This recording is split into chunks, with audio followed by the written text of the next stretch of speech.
Yes, good evening. This is Motobanki, your mechanic on the go. So, dito tayo ngayon somewhere in Pasig. So, nag-home service tayo ng TG300. Ito yung top of the line ng TG. So, ang issue nito yung steering. So, hindi siya pantay. So, yun, sir.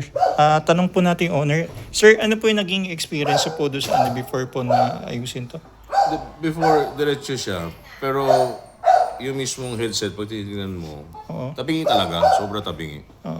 The sad thing about it is, yung ganyan, sobra akong choosy kung kanino ko pagkagawa. Opo.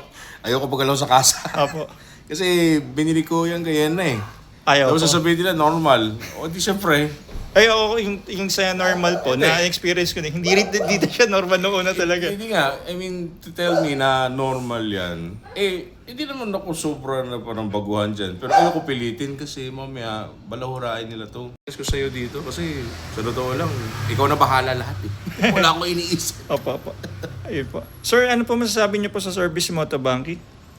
I would say 100,000% recommended. You want something na trouble-free, you give your problem to him, he will solve it for you. Uupo ka na lang. Yan yung pinakamaganda na pagawaan. Opo. You're transferring your problem to the mechanic. Opo. Huwag ka na makialam, bahala na siya. Opo. Ayun, sir. Sir Les, salamat po sa tiwala po. Opo.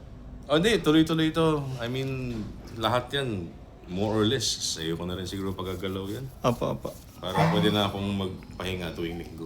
Opo. Okay? Opo. Salamat, sir. Salamat po. Opo. Anyway, this is Motobanki, your mechanic on the go. See you on the next video.